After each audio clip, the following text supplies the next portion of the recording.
Good morning, everybody. Welcome to the SketchCraft morning podcast.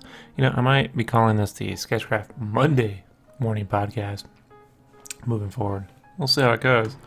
But it's been a busy month, I might add. Got my brain coffee going on here. All right, let's get right to the top. Big news this week. So finally, in December, I got hit up, reached out to, an email was sent from a company called Toys for Bob. Man over there, Josh Nadelberg, art director, asking me if I would like to do some sketches for some work they're producing, new games and stuff. Now, if you've been following me for any length of time, you'll know that that's the magic email, right? It's the one I've been waiting for 20 fucking years. I immediately replied, hell yeah. So we talked. I decided a bunch of NDAs, and then they said, come on board, and I came on board. And I made an announcement I told all my followers that I said, hey, I took on some contract work, so things are going to be moving a little slower on the Power Fronts and Game Cave side. But please trust me that when you find out what I've been working on, you will understand why. And so this week, it finally was announced that Toys for Bob is producing, creating, and releasing in September Spyro the Reignited trilogy, featuring all three Spyro games from the PlayStation, the original three Spyro games. Completely redesigned, redrawn, remodeled, everything. So they have their own PR department, so I don't need to be the person to get into that. I can just tell you my experiences. I can tell you I am doing concept art for that. I have been since December. And as they are willing to show more, I am willing to cheer beautifully. Yay. They're amazing over there. I just want you to know the game looks phenomenal. If you've seen the trailer, if you haven't, please stop this podcast. Go watch the trailer, come back. It looks phenomenal. And I remember when I first saw it internally, I was like, I have to be a part of this project. I don't care how many hours I don't sleep to make it happen. And I'll say the reception has been, phenomenal. People across the board are just amazed that the game looks this good. And I can tell you why that is. The talent they have over there. It's amazing. I know when I listen to people in entertainment speak about the crews that they work with, they always go, these people were amazing. And that gets tiring to hear as a fan, right? You want the real gritty stories on what it was like to make something. But let me tell you, it really is true. The level of talent they have and the level of positivity and energy and creativity everyone's bringing to the table, I am the least talented out of all of them. That's saying something. So they are truly amazing. People that I've looked up for years are working on it. Like Nicholas Cole is working on it. A bunch of artists, guys from Ankama, guys from overseas, guys from domestic. It's just tons of people are working on it, and it's just amazing. So I'm super proud to be a part of it. I was up all night working on it, so so that got announced. So I was able to say, that's what I'm doing. And if you have any other questions about that project, send them to Toys for Bob, because I'm not answering them. I am not answering anything. All right, let's move on. What else has been going on? Okay, so I just finished up the Power Stone cover for Megavision's issue 6, and I colored the Gang Feather. Ascher-Weiss, she did an interior piece for my old retro game called Wings of War, and I did the coloring on that. So she drew it in pencils, I did coloring.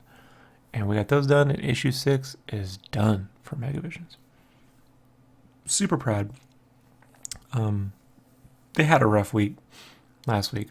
Megavisions, a lot of the guys there are from a site called Sega Nerds, and they had some issues last week that they've resolved, and it was good to give them a little bit of a win this week. They're good dudes over there. And that's it. We're done on Megavisions. So the next step is to figure out what they would like to do with their book, what steps they're going to take forward moving with that. It's interesting, like sticking with a gaming publication for about a year and a half doing the covers, Each one has been like an experiment in my personal art style and workflow. And I think for them too, they've been like, each one has been a step in just trying to build it and how to manage multiple people across the internet and doing everything that we used to do, say at Play Magazine, but with no money. Lots of talent, just very little money. Moving forward, I don't know what they're going to do. I know I have a wish list for whatever that's worth. And I think, if I had my way with it, I think further developing Megavisions into something that's a little bit, little sleeker, a little bit, maybe there has to be a way to do a printed version, even if just once a year or something like that. Take it to another level, the next level, right? So I have some definite ideas on that, and I've pitched a few. We'll see what happens. If they do another 6 issues, I'll probably stick with the covers. Probably.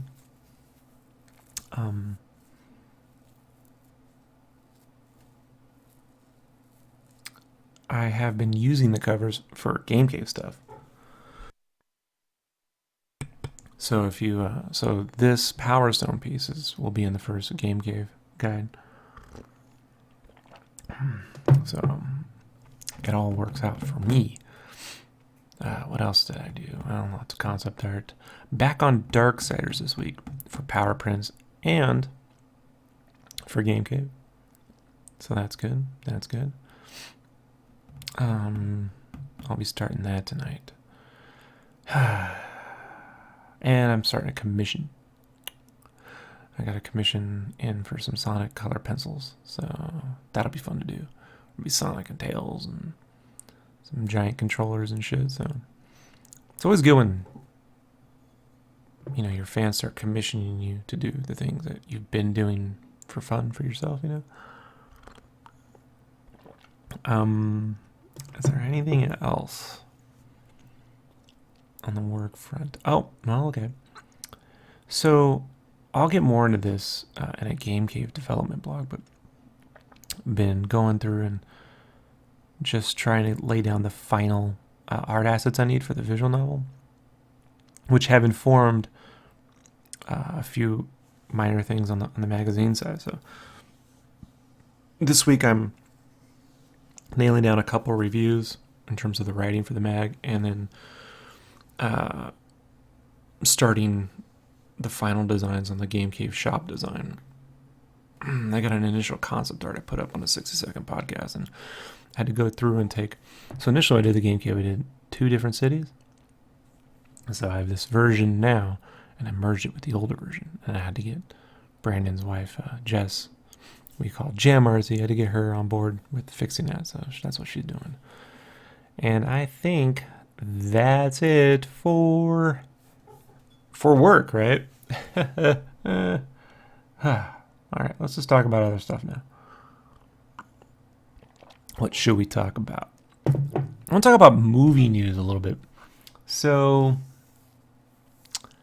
movie news. So here's the thing. I've been following. I first started getting on the internet to read about movie news around 97, 96, around there. Wait, no, 95. But I was there when Ain't It Cool News started up and all that stuff, and the View Askew forums went up, and so I've always gone to the internet to kind of get sort of inside knowledge, or to join people to talk about when a movie would come out or trailers and stuff. And over the years, as you've seen, that's grown exponentially, especially with YouTube. One of the sites I used to watch a lot of was Collider, but the past year or so, I've had to really back off on a lot of it. I still watch Collider Heroes, and I couldn't figure out what it was, and I nailed it this morning. So one of the guys that used to be a Collider, John Campia, went off and did his own podcast called The John Campia Show, and I don't agree with John a lot, but I enjoy listening to him speak, whether I agree with him or not. And yesterday the Solo trailer came out, and he did a podcast on it, and he spent a third of his time just trying to explain to people that it's okay to have a different opinion about movies. Just remember, everybody, it's okay. Film, something it's subjective, and it's all subjective, and you have your opinions and my opinions, and it's okay. And I'm 40 years old, man. Like, I know this, but I guess his audience must be much younger, like 20, 19, 18, 12, 13 or something. It's this constant reaffirming to me, like, you have to kind of remind me, hey, Rob, it's okay. We have different opinions. You don't have to get brutal about this. We can agree or disagree.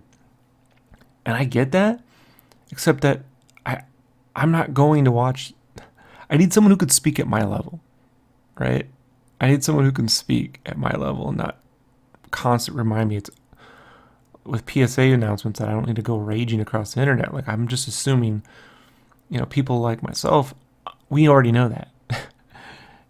So it's just, the shows aren't for me anymore. I think the only person doing it right now is Kevin Smith, who's talking at a level which, he's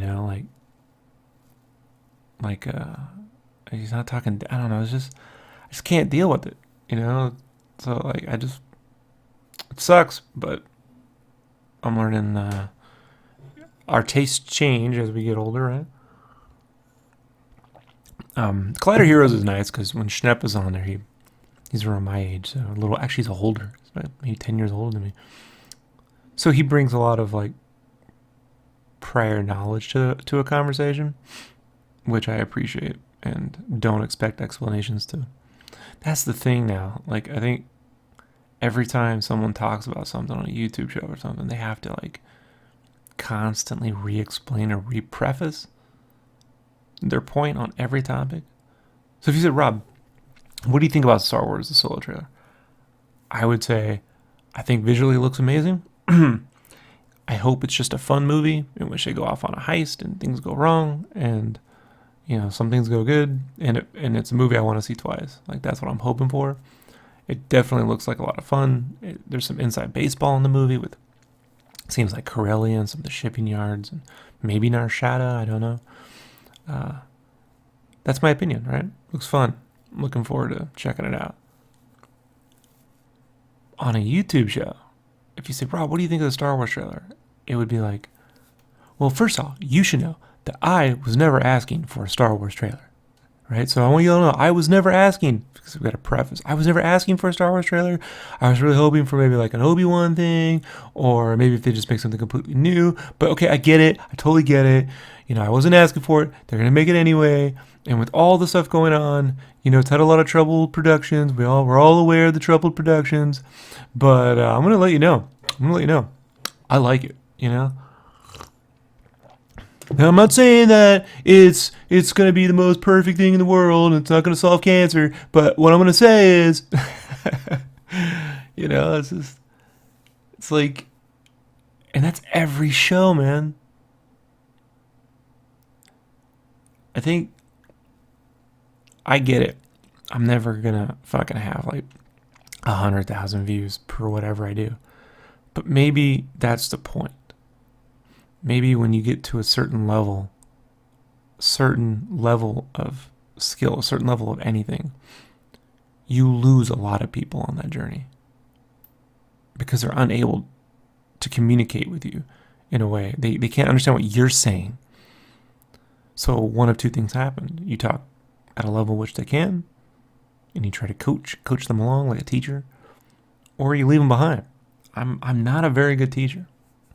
I like to show what I'm doing, and I can explain here and there what I did, but a life coach is not what I'm good at doing. And I feel like a lot of these YouTube movie shows are turning into like life coaching for how to like have a different opinion. Yeah, which I get it. There's a lot of vitriol out there and a lot of whatever, a lot of hate. Um, I don't find it new. This level of like when someone sees a movie they hate, they don't like it, right? Like I don't like The Last Jedi. Fuck you. You don't like it. You know, you shouldn't like the movie, man. That's just the bullshit that used to go on at comic book shops, which is why I didn't hang out at comic book shops. If I hung out at the comic book shop, I'd hang out with the owner of the shop and talk to the owner for about an hour until someone would show up, and then I would leave. So nothing new there for me. I do hope that a lot of this talking to people about how to like accept different opinions, I hope that has a positive effect, you know, and that it makes the internet a better place. However, I just want my fucking in-depth conversation. Like, I just want to go somewhere like, that's the reason why I read Cinefx. I don't want Cinefx to explain to me what Photoshop and 3D Max is. It just assumes I know because it's an industry standard publication. I need that level of conversation happening. I need an industry standard level of conversation happening. And it's not going to explain inside baseball to me. It's going to assume I know or I'm going to get left behind. That's what I need. That's what I'm looking for. You know? So right now, Kevin Smith is about it. You know, and I don't mind some humor in the conversation, but when it turns into nothing but shit talking, some people do it really well, like Steel Wars guys, Mr. Sunday Movies, all that stuff. Like they do a really good job of it. But I can't take 2 hours of that. So I really wish someone in the visual effects community would really step into and like do breakdowns on stuff, and I don't know. It will appear eventually, right? So that's my 2 cents on that. What else? Dragon Quest 11 was announced. Gosh, I've been waiting for this. So Dragon Quest 11 is coming out in September for the PlayStation 4. They are not porting the 3DS version. Personally, I almost don't care because I was getting the PS4 version. But in Japan, the 3DS version has an extra mode that the PS4 doesn't have, and that's where you can go to different scenes throughout the previous 10 Dragon Quests, and they all look like they're retro versions. So, yeah, it would have been really great if they had managed to port that content to the PS4 version. But we're getting voice acting, which I was hoping for Japanese voice acting, but apparently in Japan they don't do voice acting for Dragon Quest, which is a shame because I prefer Japanese acting to English acting in a lot of these games, but whatever. It's corny, but I'll listen to it. I've heard nothing but great things about this game. So Akira Toriyama's art style in Super HD is just makes me happy, folks. Gives me the big warm feels, the big warm fuzzies. So there's that. What else? Oh, I bought a 3D Blu-ray player, a multi-region 3D Blu-ray player. Now, here we go. The obligatory prefacing. I know a lot of people don't like 3D. Here's the thing. I love 3D. When it's done well, I see in 3D. Like, I'm looking in 3D right now. I take my hand. It gets closer. It gets further away. When films are shot in or post-converted in 3D, for me, I love it. What I don't love are movie theaters who don't spend the money on proper light levels and then charge me $40 a pop to go see it one time. So prefer to own these films. Unfortunately, in America, they don't sell a lot of them here anymore. And my theory on that isn't that people won't buy them, because every time I tell my friends I have a 3D movie, they want to come over and see it. I think the reason why they don't like selling them here is because movie studios like to charge more money for 3D in the theater. So it's one of those premium fucking ways they rip you off. However, over in Europe, they're all released. So I bought a multi-region 3D Blu-ray player. It was only like $180, $889, and I got a bunch that I've been missing out on, including Terminator 2 in 3D, which was a recent conversion camera did, and it looks so good. It looks so good. Looks brand fucking new. It's amazing. Seriously, if it wasn't for the way the T1000 walked, you would think it was made today. It looks that good. But yeah, the walking on the T1000 is definitely super stiff. Other than that, it held up extremely well. Phenomenal. And then I also got his documentary he did where he goes into the Marianas Trench, which they shot in 3D. I've seen already once. I have it in my DK2 headset, my VR set, but I haven't seen it in Blu-ray quality. So looking forward to watching that. And I got Thor Ragnarok in 3D and Doctor Strange in 3D. It's pretty awesome. And Blade Runner 2049. I watched Blade Runner 2049 in 3D. And I like the movie. I think the narrative is much easier to follow than the first film. However, there's a scene at the end involving a dog, and I can't tell exactly what happens. And if it didn't go well, I don't like the movie. So, yeah, I'm uncertain. Seems to be no clarification on the dog scene. So, if the dog ended up well, then I like the movie. If the dog did not end up well, then fuck that film.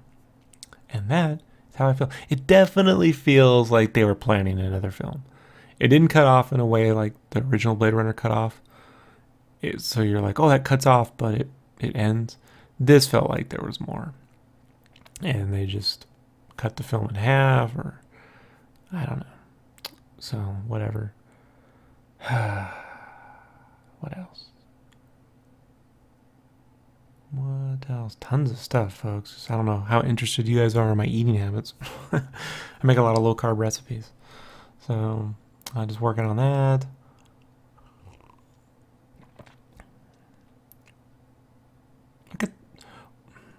I got the Wildcats Absolute Edition. If you're a fan of Image Comics in the 90s, like I am, let me explain Image Comics to some of the folks out there who will probably try to remind me how bad the art was and how the proportions are all fucked up and I'm a moron for liking this stuff. Oh, wait. I can't. You hear that? That's the timer. The music's built in. It's built into the podcast. So that means I have to wrap this up. Okay, so next time, the Wildcats Absolute Edition. It's the IMAX, big spectacle IMAX version of comics. It's amazing. It's oversized. It has giant gatefold pullouts. It's got a hardcover cover. It's got sketches. It's got color comps. It's got recolors. The recolors are good. I don't even like recolors. And the recolors were good. Damn, I'm being cut off here, aren't I? I did this to myself. I'm proud of me. Hey folks, if you want to support what I do, my coffee habits in any way, check out SketchCraft shop, SketchCraft shop, SHOP, sketchcraft.com. I got some prints in there and some posters. And that's the only place you can buy stuff from me until I dare put together another Kickstarter. Everybody, it's a podcast. It's time to get to work. Peace, everybody.